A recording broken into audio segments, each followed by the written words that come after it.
Demonschool is a turn-based tactics RPG. It's going to be very familiar to fans of Persona 1, Persona 2, Shin Megami Tensei.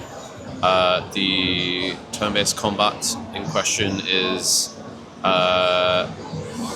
somewhere between Fire Emblem and Into the Breach. Yeah. By which I mean in Demonschool, there's no distinction between a movement phase or a movement action and an attack action. So they're one and the same thing. You think about the way you play chess, where moving your piece is also the same as attacking. So that's the idea with Demonschool. So if we hit new game and go into the start of Demonschool, so the story of Demonschool is that you are playing as the protagonist Faye. Faye is the last in the line of demon hunters throughout history. So she's attending university on this island off the mainland, and in the demo here we are on the ferry to the island, and we get introduced to the first of our classmates, which is Namako in the blue dress at the bottom of the screen there. There are 14 characters that you can find and recruit and fight alongside in Demonschool. Okay. They all have very different personalities and very different playstyles, different movesets. And when you go into a battle, you will choose 3 of these allies to go with Faye into the battle. Okay. So you'll be able to tailor your party to the battle at hand, and maybe after a while playing, you'll find some great ways for the different characters to synergize with each other and really complement each other's movesets. So the game takes place on this island where you are at university, and you'll have this kind of ordinary slice of lifestyle,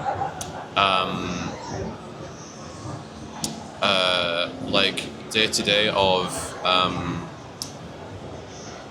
kind of being like a fairly normal university student on this island, and you will make new friends, and you will study for your classes and carry out assignments. You will have side activities. You can go fishing, take part in mini games, and take your friends on karaoke dates.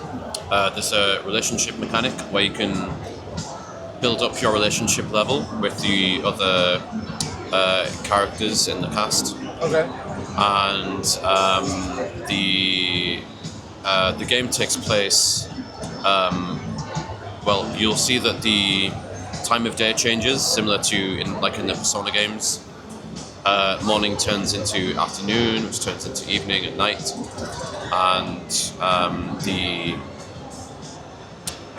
game is broken up into weeks on a calendar. So at the end of each week is a boss fight, and you will have assignments which are due at the end of that week, and otherwise it's up to you how you want to spend that time, whether you mainline the story quests, or if you diverge and go for the side activities. You want to build your relationships and go for the personal quests for all the different characters. And then the boss fights I mentioned, those are quite different from the standard battles. So they will usually have some kind of crucial difference from a standard battle, where there might be a certain requirement where the boss can only be damaged if you go through a certain sequence, expose their weak spot, or take care of smaller enemies before you can get an opening on the boss. Or the arena might be different, where, for example, one boss fight takes place on a circular arena instead of the classic square or rectangular arena. there's another boss who will literally eat the arena one row at a time. So you're constantly retreating while also fighting the smaller enemies. So you can never get too comfortable. You can't really get into a routine of approaching the fights in the same way every time.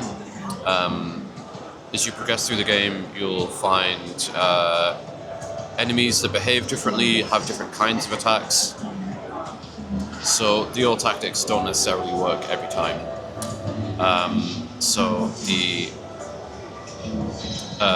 the start of the game here, we have an introduction to how the combat works. As we step off the ferry, we are stopped by these gangsters who will play a big part in the story, and it'll become clear what connection they have to the demonic invasion which is plaguing this island. Okay. Because the rituals which are summoning these demons seem to be wiping people's memories, only Faye and her classmates are, really aware of it happening and are willing to stop it. And most of the time, you stop that by battling, like we have here. So here the tutorial is explaining how the combat works, and how the planning phase is really just a preview of the action phase, where you can plot out your moves and spend your action points. And then if you want to sort of change your decisions, then you can rewind and choose something different before you commit. So the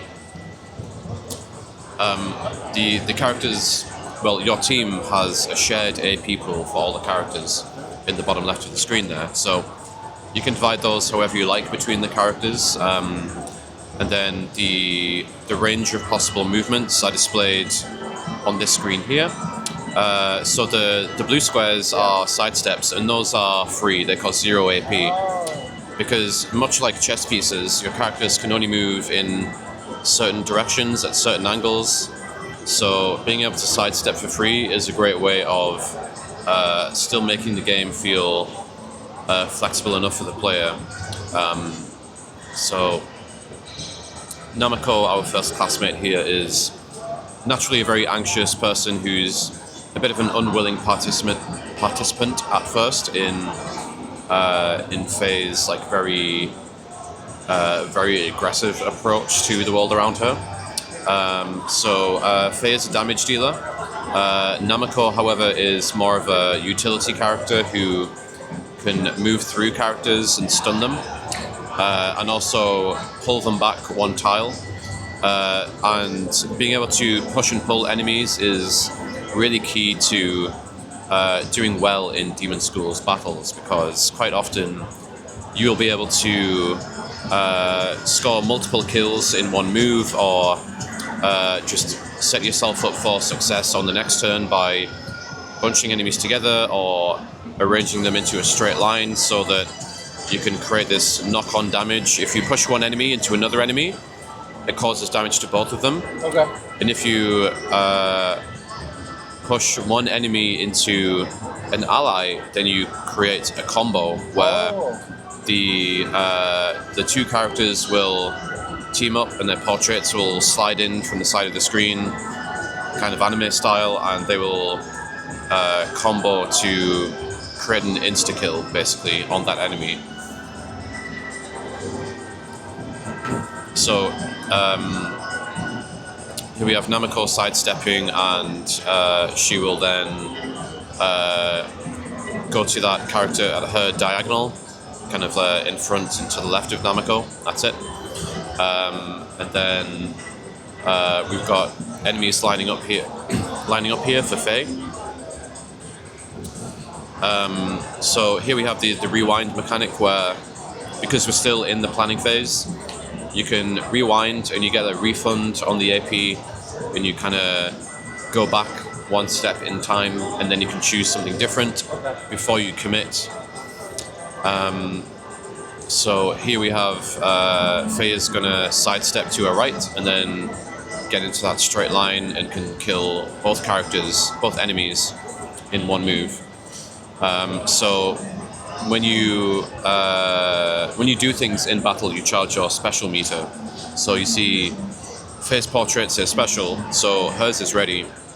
And in the top right, you have a description of what that is. So Faye can turn on her special by selecting Faye, hitting Y, and then if she hits an enemy and kills them, it's a freebie, so it costs 0 AP. So you can turn on the special there and then hit this enemy, and then that was basically a kill that cost 0 AP. So here we're going to see how the combos work, where we're going to select Faye and sidestep to her right, and then when she attacks this enemy in front, it will push the enemy into Namako and set up a combo. So here in the planning stage, when an enemy dies or is due to die, they will kind of just disappear from the board, and then you'll actually see it happen when we go into the action phase. So it's like a timeline. Yeah, so this is basically a preview of what the board will look like if you decide to commit to these moves. It feels like the planning stage is your puzzle. Yes, and then that's the sequence when you let it play out is like the cinematic or the action that you get to see. Exactly. Like imagine if you played Wordle and then you managed to, make your guesses, and then you go into the action phase. You guessed all the correct letters, but then the letters all exploded in a fountain of blood and made you feel very cool about it. That's kind of what this is doing. It's letting you like experiment and optimize your strategy before you commit and watch it all play out. So the objective in the standard battles is to reach the required number of demons killed. So in this case, 8 demons, and we're currently on 6. So if you kill 2 more enemies, then the end zone at the top of the board there, those symbols will illuminate. And these are the sealing sigils, which will close the portal and end the fight.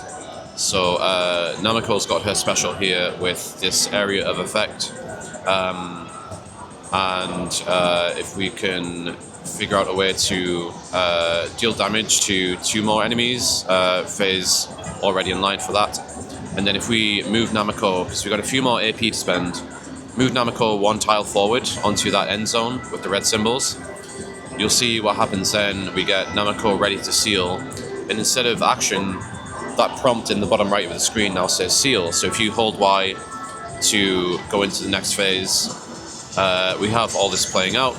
Those 2 enemies take a beating, and the symbols become active. Namako seals it, and you did really well. You got an A grade. So you got a material reward there with 68 opals. Opals are the currency of the game. Okay. And if you happen to get a lower grade, like a B or a C, then you could replay the battle to try and get a higher grade by doing it in fewer turns, or if someone died on your team, then you could try and keep them all alive this time, and you would get a higher grade. Deaths are not permanent, so if you lose a member of your team in a fight, they will come back at the end if you win. They'll literally drop from the sky in a coffin, and the lid will pop off, and they'll step out and everything's fine. So that's like an introduction to Demonschool's combat. As I said, the boss fights will be like a very different format to the standard ones, and you'll have to play it quite differently most of the time. So the total playtime of Demonschool is about 30 hours. Okay. So it's quite a big RPG for a small team. Yeah. Obviously that number will vary depending on how much of a tactics perfectionist you are. So if you want to get straight A's across the battles, then you could replay and experiment until you find the perfect route through each of those turns. But if you are more of a, you could almost play this game like a visual novel, and if you want to not get too distracted or slowed down by the fights, then there is an option to skip battles. Obviously, you would forfeit the material rewards that you would normally get from winning the fight, but we don't want players to miss out on the story because it's, you know, hidden behind an especially difficult battle. So it's quite a flexible, user-friendly game in that sense. Yeah, for the tactics fans, there's a lot to enjoy in puzzling out like the best way through, and then people who just want a story with like a very character-driven plot, like a bit of mystery and a bit of horror, then they can play it that way too. So we have a mix of 3D and 2D in Demonschool. We have environments which are blocked out in 3D and then textured with pixel art. So this allows us to have real-time lighting and particle effects. So when the time of day shifts from daytime into nighttime, you can see that happening. You know, like the illumination will happen sort of before your eyes. And the fixed isometric view allows us to kind of make it all fit together very seamlessly. Okay. So the 3D never looks out of place with the 2D. You'll see that in the battles and the boss fights especially, there'll be more like 3D elements around the edge of the arena. This is because the third dimension in Demonschool is demonic, and 2D is the natural, normal way of things. So the boss fights, where obviously the boss is an enormous demon, they'll be fully 3D. Oh. But the characters, the human characters, will always be 2D. I like that. Yeah. Artistic touch.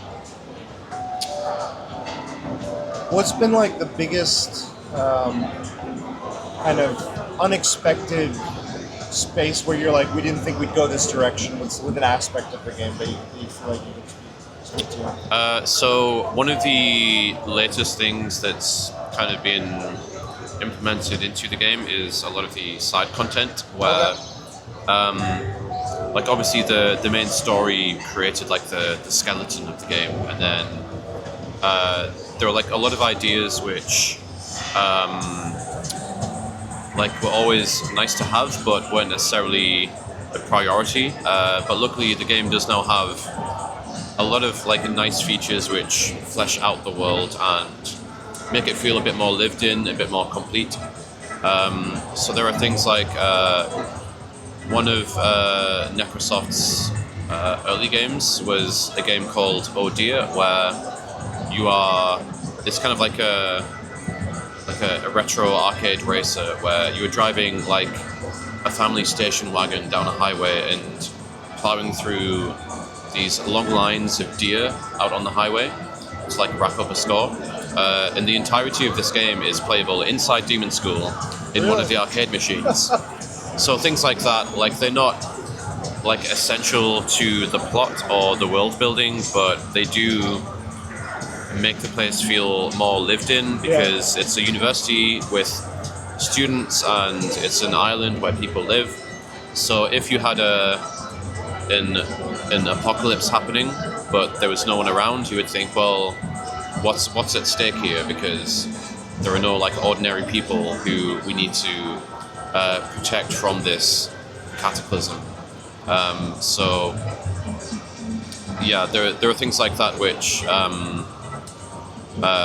weren't necessarily like in the original design document for Demonschool, you know, several years ago when it was being fleshed out, but it's like a game which has had a lot of little quality of life touches and a lot of these little nice to have things which you know, fans of Persona and Shin Megami Tensei, they appreciate those kind of details. because they want to like spend time in the game, and even if not everything is consequential to the main story, they want to feel like it's a fun place to hang out in. So that's Demonschool. So you've really carved an efficient line through this battle here. Yeah, we've got that sigil sealed. I have to say, doing 2 of these now, there's a good like kind of hook. Like I love puzzle games, like I was contributing to earlier. It feels very much like there are many ways I can go about this, and it can be very just meticulous, or it can be very, if I can do this all in one fell swoop, well choreographed. Yeah. You leave that room for the player to really just kind of, how clunky or how flawlessly do you want to do this? And either way can work, but it's like more satisfying to be like, I want to try that even better on the next one. Yeah. I appreciate that as a player of these games. No one battle feels like, okay, it's the same grind again. It feels like I can go into this fight a little bit differently. If you want to feel like a genius, where you pull off like this incredible, like, you know, multi-kill combo, and you've like set yourself up to do it all again in the next round, then you know you have the ability to kind of puzzle out your turn in like a non-committal way by rewinding and like just like figuring it out until it makes the most sense to you. So yeah, if you want to just kind of brute force through, then you can probably do that. You might lose a few allies on the way to the end, but yeah, you can brute force it, or you can like be a perfect straight A student who is just like finessing everything and identifying like where those like the potential is for pushing enemies in just the right way and setting up the combos and like doing it in as few turns as possible. What's one of your favorite things you're excited for folks to kind of see or get their hand on? You were to like really go into like one aspect of it. Yeah, there are like some boss fights especially which are like amazing demonstrations of everything that Demonschool does well. So there's one in particular which is basically a huge skeleton, and you think of like a kind of classic Japanese yokai where it's just an enormous skeleton that's like the size of a building. And there's a way to fight, well, the only way to fight that battle is to wait for the skeleton to try and like squash one of your characters with its big bony finger, and then if you attack the finger, that causes the skeleton's skull to basically burst open, and then its brains and eyeball will like flop onto the arena, onto the floor. And then by hitting the eyeball, that's how you do the damage. And it's such like a dramatic like introduction to that boss, and it just showcases the 3D and 2D blend and the very like particular style of like saturated horror that Demonschool has. And a great soundtrack as well. I mean, luckily we can like hear it playing out the TV now. The soundtrack has like a lot of variations for each song based on the time of day, and in the battle you'll have the planning phase where the music gets really stripped back to like basically it's lo-fi beats to plan your Demonschool combat to, and then as soon as you go into the action phase, all the layers and all the instruments come back in, and then you know all your little guys are like, you know, punching and kicking and doing combos, and enemies are like bursting in fountains of blood, and you feel like the coolest person in the universe for like those few seconds. So the soundtrack is like used to great effect in Demonschool, and yeah, genuinely like some bangers on the soundtrack. And the art direction too for like the characters here, for instance, it kind of gives me like a bit of like a late 80s, early 90s like anime kind of tone to it. Yeah, so the game is set in 1999, so that is reflected a bit in like some of the fashion and the technology. But you're right that like a lot of these the representations of these characters is inspired by manga and anime from like the 90s and 2000s. So yeah, it's no coincidence. So we're trying to like carry through a bit of that Persona and Shin Megami Tensei DNA, but kind of in a way that's like a different take on it, a different kind of setting, and yeah, because Atlas don't make games like this. No. They don't make games that look like this anymore. Yeah. Except maybe when they remake something. So yeah, we want to create something that's familiar but like still very fresh and like is doing its own thing instead of just like copying what already exists. Okay. I have just one more question. Yeah, sure. This is more so on the PAX side of stuff. You guys have been here a few times, and it's always like an interesting experience for developers and for attendees that come. What is like the biggest thing you guys have learned or you've experienced or seen from being a presenter at PAX of like games and what you showcase and what you bring to it? It's always like very interesting to be working on a game. You know, we work remotely. We're a remote team, and so are basically every development team we've worked with as well has been a remote team, quite often in different countries. So you're working on this thing and you kind of know, in theory, people are going to respond to it and feel a certain way and they'll react to it. And it's not until you come to a show like PAX where you get to like see people's faces, like as they see things for the first time and have that like response, or enjoy it, or they're grossed out by it, or they're surprised, or whatever it may be. That's like very motivating when you've been working on a game for a long time, to like see what it's all for ultimately. It's like to evoke a reaction from the players, and you can only really get that if you come to something like PAX and see it for yourself. And people will finish your demo and they'll say, "That was really cool, like thank you so much, like I'm really looking forward to it." And it can kind of like almost surprise you, even though it shouldn't, to like hear people have a positive reaction and they want to tell you about it. So it's very motivating for us and the developers to have that feedback from players at a show like PAX. Well, thank you so much. I appreciate your time again today, and I love what I've been playing. No problem. So Demonschool is launching November 19th on PC, Switch, PlayStation, Xbox. There's a Mac version and there's a Linux version if you're into that kind of thing. Runs really nicely on a Steam Deck. Okay, looks great, feels great.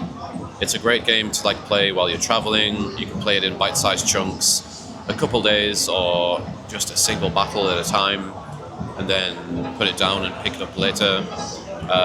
So yeah, we're looking forward to everyone playing it November 19th.